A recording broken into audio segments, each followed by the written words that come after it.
All In. I was going to try and make it more dramatic, but after three mess-ups, I thought it was 2, but it's 3. But after messing up 3 times, trying to figure out what I want to say in the beginning of this, because you already see my title, and some of you are going to say, wait a minute, what you thought was going to be? We never saw a prediction. We didn't see no prediction video. Everyone else does a prediction video. I don't like prediction videos. I may come up with an idea or assumption of something, but there's a difference between having an idea and then having an idea and recording it. Because when I used to do predictions, I would always predict as best as I could of that, whatever was coming up for PLE. Well, pay-per-view from WWE and TNA. But it became really so, what is the right word? It became very, very repetitive. Because all we ever got was the same thing over and over and over and over and over again in WWE, and over and over again in TNA. Sometimes I would admit or give my opinion about what could happen on the show, but maybe for a match, maybe 2. But doing the entire show just turned me off after a while, because you get tired of predicting the same damn thing. Unlike everybody else who likes doing it, I just don't like doing it all the time. Very rarely I would ever do it, or at this point I haven't. But when you see this, it was predictable, but it doesn't mean it was a bad predictable. We figured, other podcasters like myself, other wrestling reviewers, and even fans figured that certain things had to go down from what we heard from the dirt sheet, what we heard from the internet, what we heard from everybody else who speculated. We knew a lot of this was going to happen. So it doesn't mean it was all bad. It was just, we just knew it was coming. Now, I'm going to be honest here. The 12, I believe it was a 12-man and 8-man tag. While the commercials were going on, I missed some of it. So I went to look at some of it. I didn't see the entire match for both. The 12-man tag, I wasn't into it. The 8-man tag, when it came to the ROH Tag Champs, and when it came to Sammy Guevara, was not bad. But it was like, so why do I care about Sammy Guevara and them Von Erichs with Dusty? Dusty's kid? Dustin? Look, I'm not against the Von Erichs. I'm glad they're in AEW. I'm glad they're working with Dustin Rhodes. There's no problem with it. I just wish we could see it more without having a restriction. Because I'm not going to be looking at Honor Club. I'm not doing it anymore. I used to. I stopped doing it. That's a lot of money many people just don't have. And instead of throwing it on YouTube where it would actually be more productive like it was for Dark and Dark Elevation, they want to make money out of it. And instead of doing it during a pay-per-view like this, they want to make it all the time. And why would I care? So I just didn't care about either titles. Well, not either titles.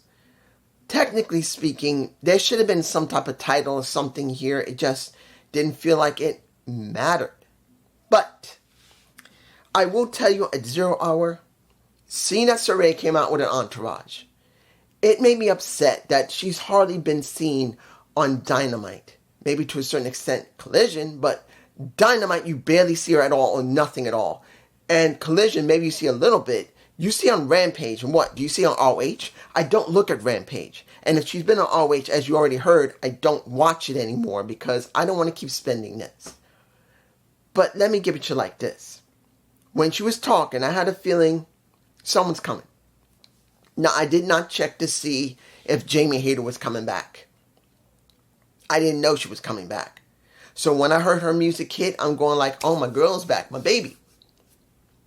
She's my girl. I've always liked Jamie Hayter. There was something about her I liked.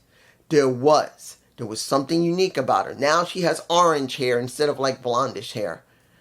But I knew that when I saw Jamie, there was going to be something good. Now I thought it might have been a match. At least they may throw a match together with some little bit of time left. But they didn't do it. Good, fine. Jamie is going to be going after everyone that screwed her over and caused her injury. Which is fine. That's what we needed to do. So we'll hopefully see her do a good rise like this. But it's going to be a big question. Let's make this clear. Jamie Hayter coming back, and they made it very clear in commentary Jamie Hayter is now back with a different AEW women's roster. There's been a lot of controversy in AEW, period. And now the roster is different, particularly how they've been booking with Peppermint and a couple of other people that are there, including one from TNA. So it's going to be a big question, how are they going to book her? They better book her interesting because she is a mainstay of the company. Even though she didn't start in the company, she was put over and helped by the one who was the very first signee, Britt Baker. Now, first match, trios match, a trios ladder match for the AEW trios titles. What did we get? We got House of Black. We got pretty much Claudio Castagnoli, Wheeler Yuta, and Pac. Now, I was quite upset that Pac wasn't going to be in a triple threat with MJF and Will Ospreay. Now, mind you, I knew there was a good chance they wouldn't do it, but I'm not going to lie, Pac's my boy. I'm very proud of Pac. I want Pac to have more. And yes, he is going to get a shot at the title at All Out against Will Ospreay. It's happening because that was settled. He already stated it. What was it, that Wednesday? The last Wednesday? So it was understandable what was going to happen. But for me personally, I kind of wish he had been in that match. But it was understandable he just couldn't. There was a story connected to it that's much bigger than him. So when they stuck him with Claudio and Wheeler, I was actually quite surprised that they would go there. But knowing that Jon Moxley is not back yet, I don't know what's the reason. Maybe he's still recovering from an injury. Maybe he just needed time to rest. There's no problem with it. I'm glad that he's not there. It'll make him more important when he comes back. That's one of the major problems we had with many of the people who has been basically burning the midnight oil, if you don't know what that means. Being there constantly. Instead of, after a certain amount of time, go away for a couple of months. Come back refreshed and people will miss you.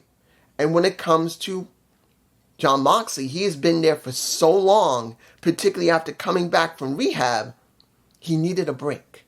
So I'm glad they gave it to him. The match was fine. It was not a bad match. But I did not expect Pac to win with Yuta and Claudio. I didn't expect them to go there. I didn't think they'd go there. Because I thought either the House of Black was going to get it back.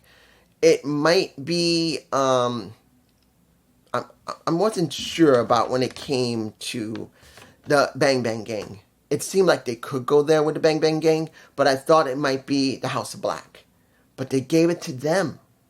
And now, he is a, 2-time or 3-time trios champion, and that's Pac, which is fine. But I'm going to be honest here, this is me, guys. Knowing how Pac works, knowing how well he works with others, but also he works very well by himself, I wanted him to have a better run than just being another trios champion. Pac deserves to go after the world title. He worked with freaking Kenny Omega on one of the first shows, or was it the first show for AEW. He was the first All-Atlantic champion, then the international champion. And now he's a, 2 or 3 times trios champion? I think 3 times champion now. I really believe he deserves more than that. He deserves to be in the main event. He has the personality. He has the ring ability. They just won't go there. I'm being honest here. The bastard Pac, as much as I love him, and I'm glad he is a champion, you know where I think he should go? TNA. And understand, TNA is not really great right now because they haven't really upped their game when it comes to their booking. But TNA, with Pac, at least I would know he could be an exhibition champion, or as good as he could be, easily could be a world champion. But this is just me. Moving on. The next match. The match I was so wondering how they're going to book this.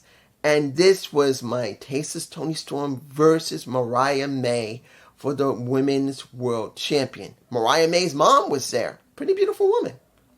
She's good looking. Hi. I'm single. I'm probably older than her mother.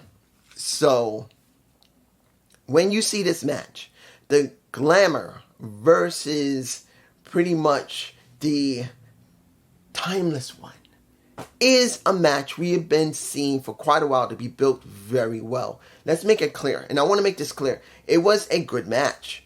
Seeing that Mariah May wanted to heal it up to a point where not only her own people would hate her, but her own mom in the story would hate her by smacking the taste out of her mom's mouth because her mom was not happy with what she's doing. A smack to the face, no problem. That is a good way that she was going to be booked. But I'm going to tell you this. With a very good match, a few moments there were a few botches. There's no lie about it.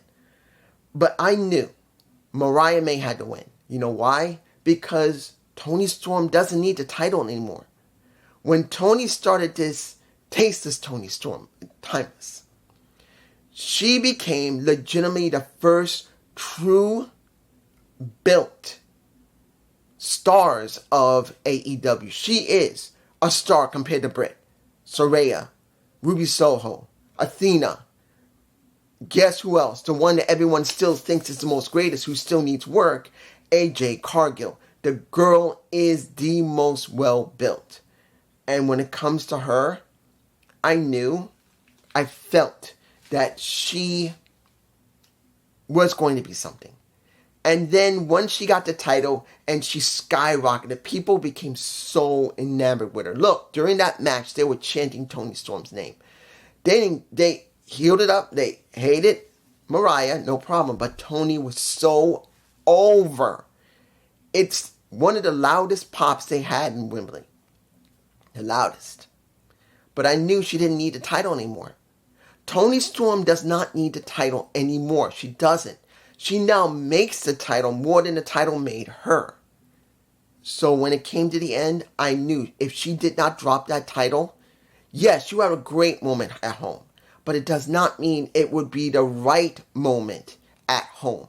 The right moment, well, technically it's not her home. Of course, she's Australian. But you get my point. Being in Europe, pretty far away from Australia, that's the closest she's going to get. And it had to be Mariah May, and it was. And seeing that Luther played into most of this, it was good to see that Luther was cared about, that it needed to happen with Luther. In the end, she lost. And that's the way it needed to be. Seeing Toni whoop that ass, making Mariah bleed, making her cry like a bitch, it was perfect for her build to become champion. And now Mariah May is champion. The question is going to be how they're going to book her. How are they going to book Mariah May going forward? Going into the next pay-per-view?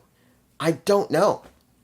It's going to be a big question. How are they going to book her after Toni Storm? Because Toni's not done yet. We know this. Toni will still deal with Mariah May. She's going to have at least one or two more shots at that title before it's all over. But the question's going to be, how are they going to book her after that? Because Toni's going to make it look good.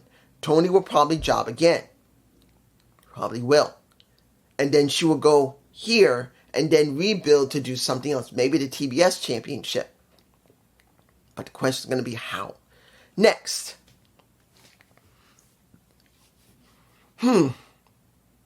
Chris versus Hook. FTW title and FTW rules. We got Big Bill involved. We got Brian Keefe involved. But I'm going to be honest here. The only reason this match is better than it should be is because of one person. I'm sorry. It's not about Hook. It wasn't about Big Bill. It wasn't about Brian Keefe. It's not. I'm making it very clear. It is not about... Oh, almost forgot. I did see Willow with Emi Ishii and halfway with Chris Statlander. I almost forgot. I'm sorry. I forgot. I totally forgot. It was a fine match. And the ones that need to win won. Fine.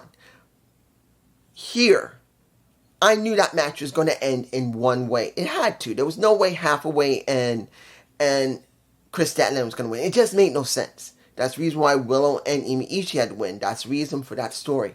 But when it came here, there was one element that needed, because I've been saying this for so long, there had to be one person had to be involved that was not involved. And it had to be Taz. Taz was allowed to come into commentary because he wasn't allowed before. He was not allowed before. But he finally came in because Hook was there. And Hook's eye. Left eye was patched. Had all black across it. Cello tape across. But no matter how well Hook was going to work, no matter about Big Bill, about Brian, even about Chris himself, which he was over, which, guys, Fonzie was there, and pretty much Chris was singing probably a new song that he wrote that he allowed Fonzie, well, technically, a Tony Khan let them do it. I'm not surprised this has happened. I wouldn't be surprised that Chris is going to get a bit of more of a payout than he normally does, because not only does he get a regular payout for the match itself, for being on the show and getting the match itself, he's going to get a payout with Fonzie, because they got to pay Fonzie separately, and then they got to pay Chris on top of whatever he did during the show. So it was not surprising. But still, I wanted so badly Taz to involve himself. Honestly, I wanted, this is me, what I truly wanted, the honest truth. 3 months to 4 months ago, what I wanted when this situation was starting with Hook dealing with Chris, I felt the person that really needed to interact with Chris Jericho was Taz, because it's about his title. And taking pretty much Hook out of the equation, it felt like it should be Taz that should be dealing with it. And Taz should be in talking, doing some talking points in the ring, having to deal with Chris, having to deal with Big Bill. He didn't have to fight anybody. You could have had Shibata come in. You could have had, who else would have been good? Ima Ishii come in to protect him. They could have done this. And then they could have still had the ending the way it needed to be, that Taz did probably put in the Taz mission. And that would have been fine. But I felt like he should have been involved so many months ago, because it felt like it needed to be Taz. And that's how I feel. This is what I believe. That Taz should have been involved months ago. Match was fine. And once you see a Hook rip off that eye patch and was working fine, he could see. Of course, we knew he couldn't see. We've already had a Santana do that and a John Moxley do it. I'm not surprised he was going to do it. But the key of this is that Taz needed to just say, you know what, fuck this. I can't stand them cheating my son like this. I can't stand them cheating so much, even though it is the rules that I came up with. No, I'm going to get involved. And what did he do? He grabbed Brian Keith, put him into the Taz mission, kept him from getting into the ring, and allowed Hook to win the match.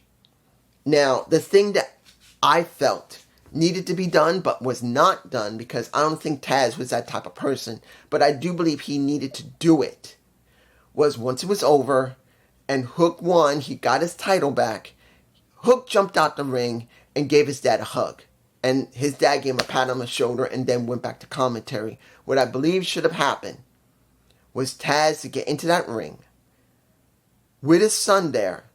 His son pretty much lays the damn title at his dad's feet,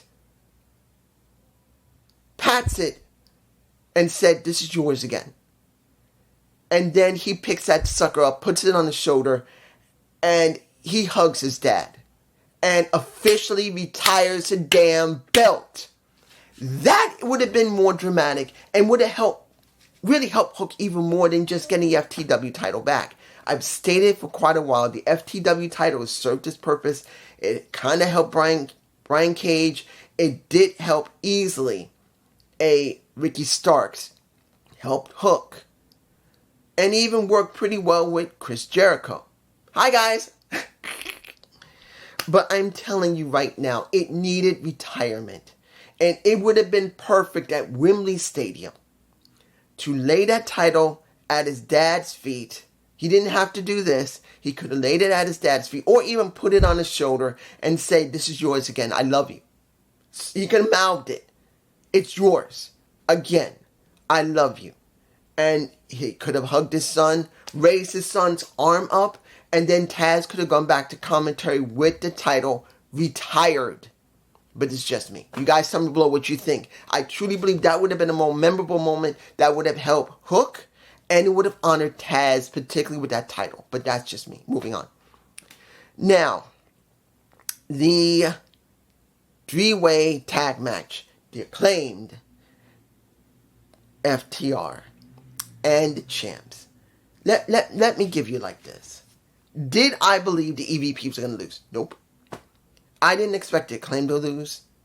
Yeah, well, you see I'm botching here is because the tag division is dead. I'm saying it now. The tag division is dead. Look what we got in the very beginning of the show. We got a 12-man tag and then an 8-man tag. When have we seen tag division really cared about? We only got 3 times. You see, I'm getting angry. We got 3 teams. Top Flight is a team. Private Party was a team, and they weren't in the Trios ladder match. Wait, no. Yeah, they were in the Trios ladder match. The tag division feels dead. Now, it doesn't mean the guys in there don't do the work. They just don't promote it anymore. And we know now that the Bucks literally have like a part-time schedule. They don't wrestle all the time. They got like a legacy special type of contract like WWE has, where like a Brock Lesnar or maybe a Brock Lesnar, a Logan Paul, or maybe somebody else like a Goldberg. Those types of legacy contracts where these guys are getting massive money but doing very limited shows and limited wrestling. That's what the Bucks are doing. They're doing a limited type of wrestling. They're shown on the show. They just don't need to wrestle every day and every time. And it's killed the division. The division has been dead for more than a year and a half. They have not cared about wrestling when it comes to the tag teams. Trios, they did care to a certain extent, but they had to cannibalize most of the tag division to do it. But now it just feels dead. And I'm not against FTR, I'm not against The Acclaim, I'm not against Top Flight, I'm not against Private Party. They got tag teams. Hell, even the Outrunners are okay. But, there's no stories for the tag teams. There's no tag team matches. There's no more balance anymore when it came to what was the original mandate for AEW. That this was going to be... This, tag teams were going to mean something. And they've gone so far away from it, it feels dead. I'm sorry. It just does. I know I took longer with this, but I couldn't stop thinking about it. Okay, guys, I had to stop it there. I didn't want to get sidetracked when it came to the Gauntlet match because I just didn't want to get... Tick! It goes off and I got to turn it on going, what now? Damn, I forgot where I was. I don't want that. I want to try and stay focused. Now, the Casino Gauntlet match.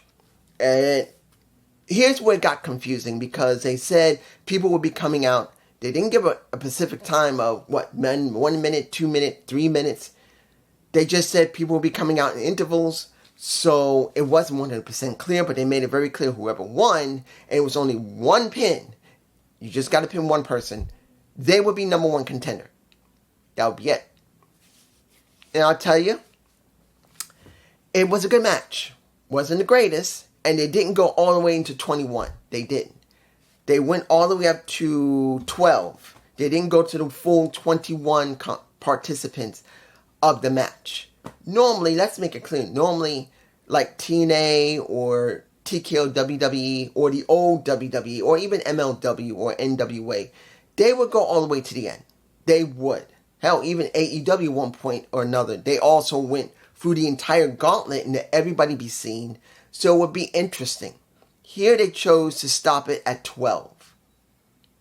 Surprising. Which isn't a bad thing. Now, the first person that worked was Orange and Okada. Now, was it funny to see them, because they used to be part of Chaos, which I understand. Was it funny to see them at first hugging one another? It was okay. Then we saw the actual match, and it wasn't bad. Now, the next person that came out, and I do remember seeing Niles McGuinness angry on the 0 hour.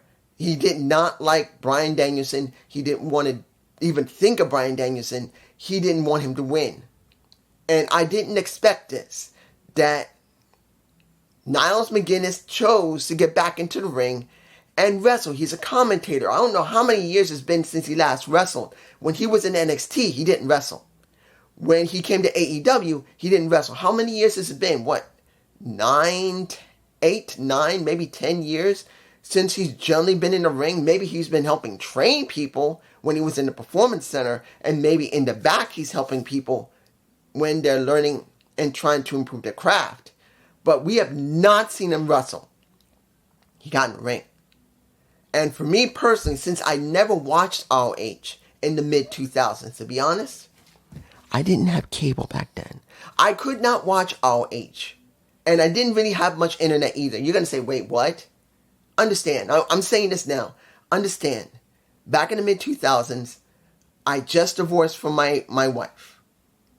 And I had lots of bills to pay, including a debt from my student loan to pay off. I had no money left over for television, no cable, no internet. Hell, I still had an AT&T telephone with a cord. Yes, for basic calling and to do dial-up. Yes, I found a free dial-up site that allowed you to go online for free as long as you just paid your phone bill.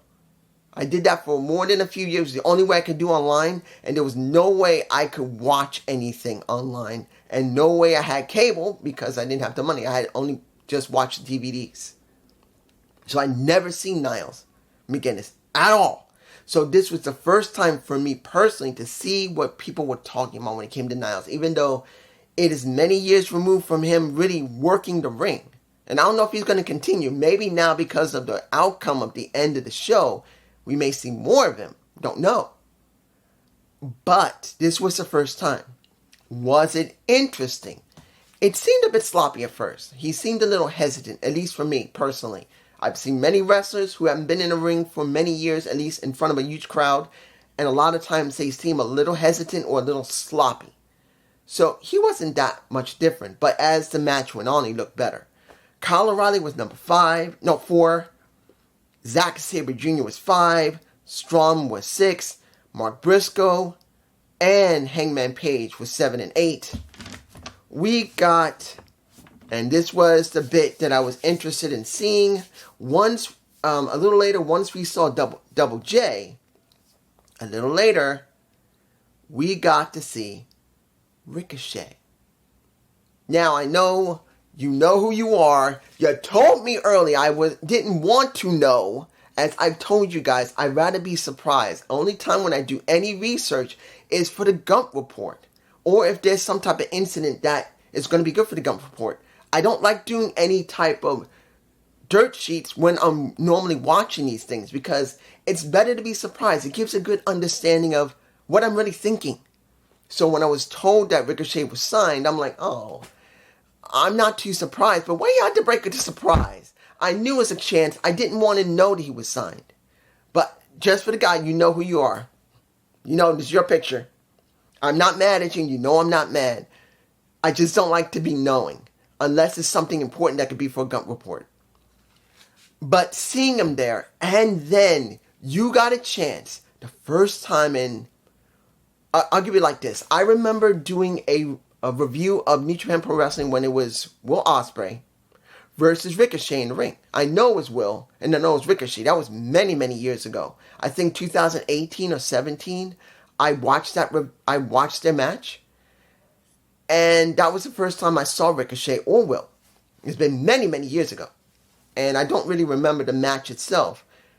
But I do remember that Ricochet and Will were very, very high flyers who liked to do gymnastics. But I've seen Ricochet for years. When he went WWE, that stuff got cut back. And we all know he went from here, because I do somewhat remember at least that he was a very good high flyer. And from what I've seen him in WWE, before the changeover to TKO, he was here. He was doing only maybe half or under half of what he was normally doing. So when we saw him in this ring, boy was jazzed. And when you see the actual way he wrestled as a high flyer, you could see legitimately, next to the crowds going crazy for him, you could see legitimately, and he also got pyro. Literally, he was holding back in TKO WWE. You can see how he was working the ring. You can see that he was a lot more aggressive, a lot more faster, a lot more forceful, a lot more flippy. That's the truth. He was way more than what he normally is. And I don't believe it was just hype because this was his first pay-per-view outside of WWE. No. I think it's due to the fact that this is the style he normally worked before he joined NXT and went to the main roster. It's obvious. You could see it. You can see that it wasn't like he had to struggle to be able to do the moves. He did them very easily because it's obvious that he was holding back by maybe half easily. Now, once we got Christian, things changed out. And I'm not thinking that Christian's going to win. The only person that could have maybe won for this entire thing would have been interesting is Niles McGuinness. But then when Kill Switch, Luchasaurus came out, I'm going like, no, he didn't switch. He didn't switch. They didn't go there with that. I know he hasn't switched from Kill Switch to Luchasaurus. That's a bait and switch. That is a basic bait and switch when it comes to Luchasaurus. And it was because as everyone saw him going right up to a Christian Cage going like this, he shoves him away. And I believe it was Kyle O'Reilly. I think it was Kyle O'Reilly. He slams him to the mat. And then Christian pins him and he gets the contract. And now he's going up against Bryan Danielson. So this is what we get. This is what we now got. We got Christian going against Bryan Danielson. I know I'm saying it now, but you already know. You already know. And was this match good? It was alright, but it was surprising they didn't go through the entire thing. It was quite surprising. They didn't want to go through the entire gauntlet and remaining 13 to 21 to be seen. But that's the deal. Now, going to the next page. Yeah! What do we got here? The American Championship. Or should I go? We got a Will Ospreay versus a MJF. Now, what did we get for Will's entrance? We got a breakdancer. Yeah, a female breakdancer. I don't know if I got a shot of her. She's in my face. We got a female breakdancer breakdancing a little bit, flipping around. And then eventually we got a little tease of, well, I know right now when it comes to Assassin's Creed, it is quite controversial. Let me give it like this. I can't play the game due to the fact that my mini form is not really able to play it very well. Maybe it's due to the fact that my operating system is not designed to handle it. It has a tendency to shut down. Maybe it's also because it's surge of power. But I can't play Assassin's Creed, the one that is stated to have a black samurai when he's not. Because historically he's not. And Japan is kind of pissed at that. That people are saying that he is and he is not. Sorry, he's not. He's from the Caribbean. He helped the Shogun, I believe, but he was not a samurai. That's just historically, but Assassin's Creed wanted to do it. And they showed footage of the game. Saying, and it's someone's voice, I can't remember whose voice it is, talking about Will being the heart of pretty much the heart of a ninja, an assassin, and that he has wandered away from being that, and now he must come back to it, and then he comes out. Fine. Then we got MJF with women, basically, with the American flag. Some women there look damn gorgeous. Any British women? Say hi. Hi, any women, British women. Yeah, I'm an old man, but give me a chance. But what do we get next to all the good-looking women flaring around the American flag? What we got was a match that we knew was going to be important because not only they're still trying to care about MJF, care about Will Ospreay, but it came to Will Ospreay wanting to use or not wanting to use the Tiger Driver 91. This is what it was all about. Would the Tiger Driver 91 be used or not? That was the biggest question. And throughout the match, which was a very good match, and a few times I got very worried because when you saw at one point Will Ospreay being tombstone pile drived on the floor, and even though MJF basically angled, how can I say the angle? He, instead of being like this, it was somewhat like this. Because when you do a tombstone pile driver on the mat, not the ring, but the mat, you want to try and angle it like this. So when you land, the person's head will not be square. It would be near the back of the head or their shoulders, because you can try and lean into it and go straight down. And at least try to protect them a little bit, because the person who's delivering the pile driver will take the brunt on their knees. That's how it goes.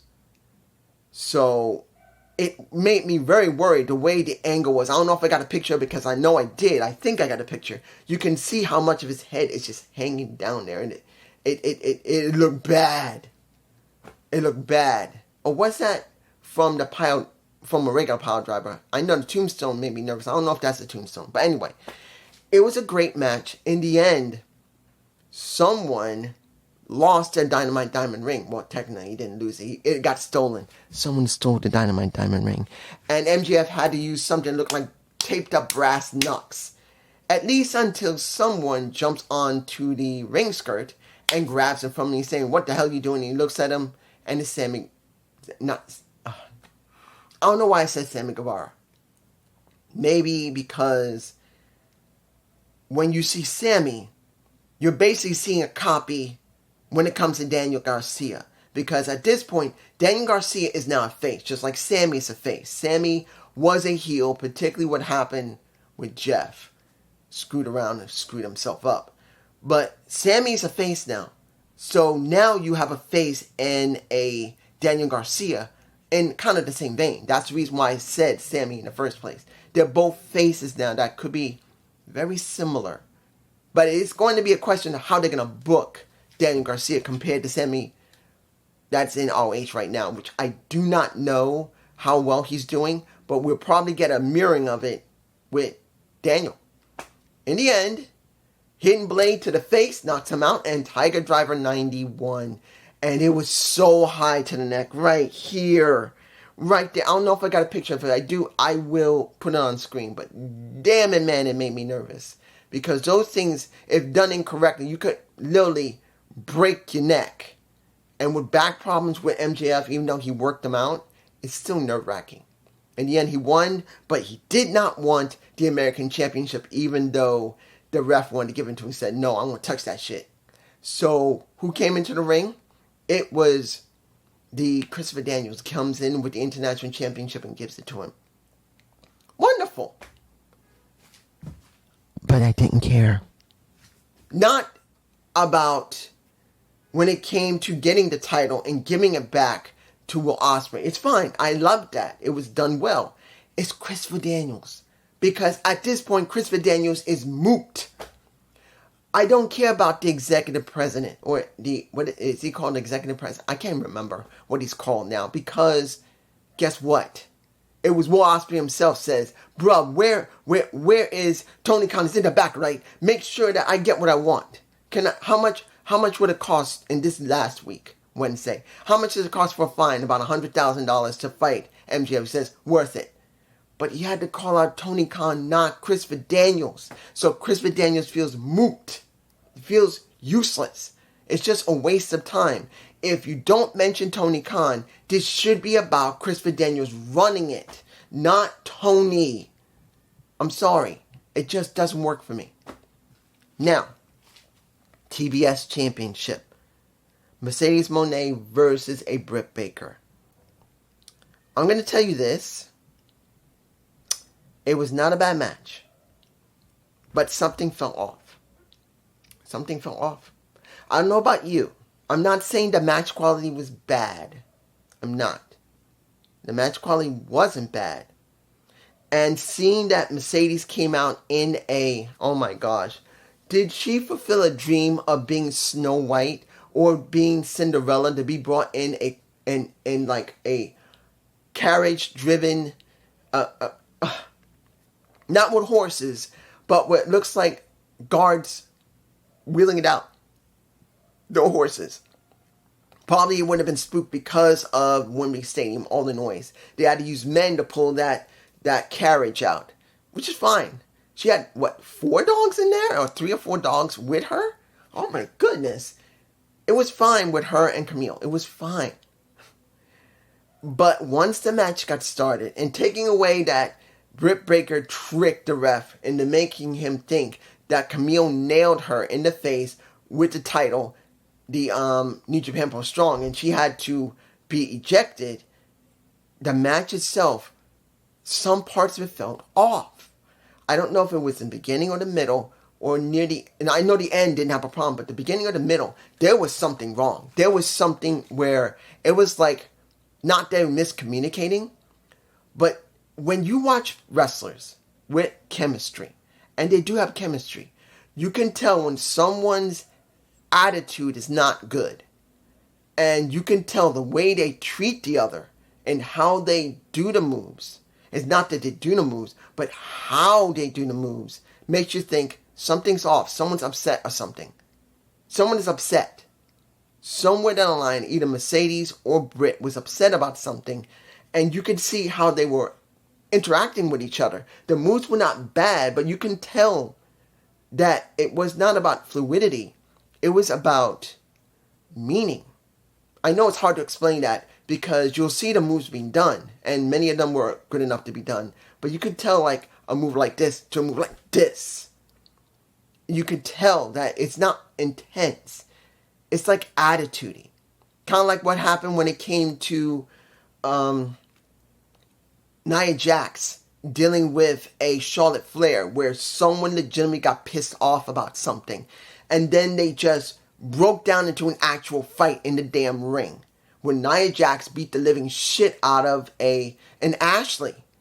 She beat her up because she got legitimately pissed off. And Ashley may be very athletic, but she's no match for Nia Jax being that damn big. She whooped that ass. So when you see this match, some part of it, someone was pissed off a little bit. And then eventually it just straightened out. And then the match ended with Mercedes retaining, which I'm not surprised. She could not lose. She can't. It makes no sense to. I still want to see the match between her and Saraya. That match is an automatic classic, not because it's going to be one of the best wrestling matches, but because it has the most important story. Saraya was the last person Mercedes ever wrestled before she couldn't wrestle anymore. That is an automatic story. You can make it as aggressive as you want, but that's just me. Final match. The closing of the show, which was the most predictable. But it doesn't mean it was bad.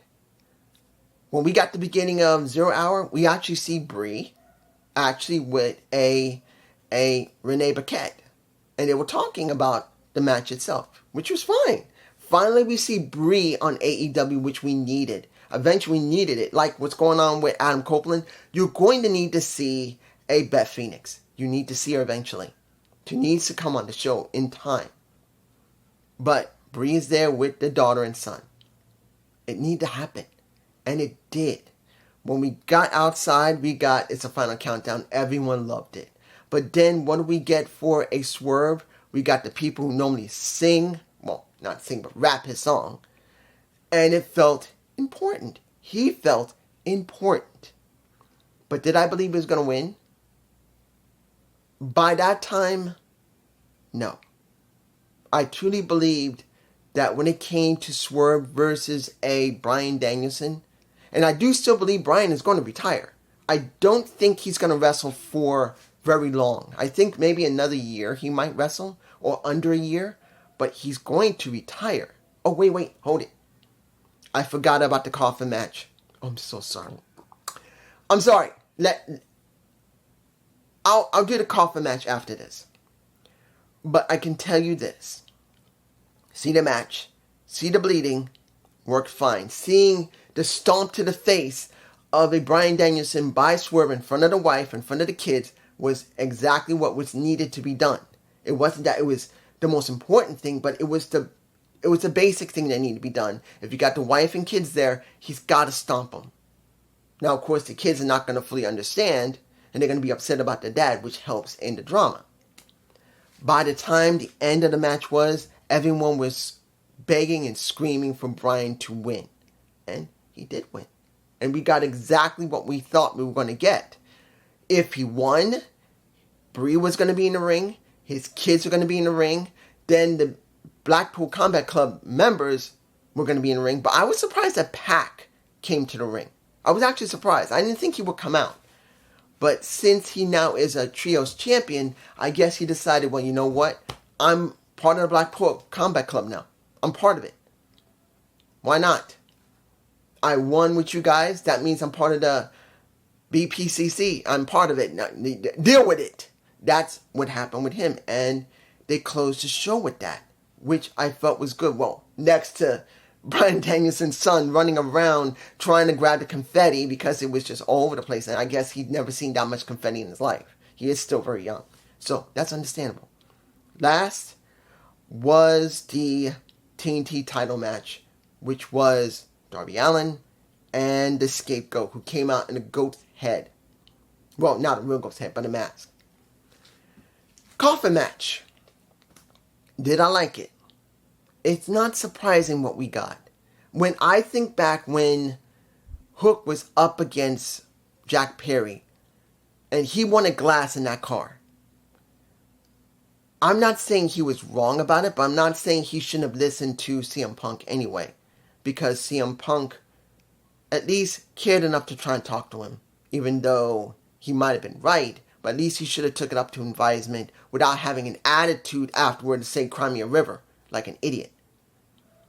What we got is exactly what would have been when it came to Hook and when it came to him. Basically the same type of match. Basically going to do whatever it takes to make the match look good. We got glass. Darby Allin have thumbtacks stuck to his face, legitimately sticking out. So anytime when Jack touched his face, he would get attacked in the hand. That was pretty good. Seeing that Jack Perry taped up Darby Allin's hands and then used a belt, like some small belt, I think it was on Darby's own clothes, and does his foot up, throw him off the ramp, puts him in a body bag, throws him into the coffin, then he pops his head out going, ah, and then gets kicked in the face and wins. Not surprising. Seeing they wanted to pour gasoline on him and then close the lid and pour gasoline on the coffin and is about to light him, I'm thinking, okay, who's coming out? Is it Sting? Well, I thought maybe. I didn't think he would be there, but would it be Sting? Can't be. He's retired. Sting. Sting comes out. They play his music like his original music. He comes out. He beats everyone's ass a little bit. He scares the Scapegoat because Sting took a hit to the back with a chair. Didn't flinch. Kind of going with the Crow. From what I understand, the current Crow 2024 is shit.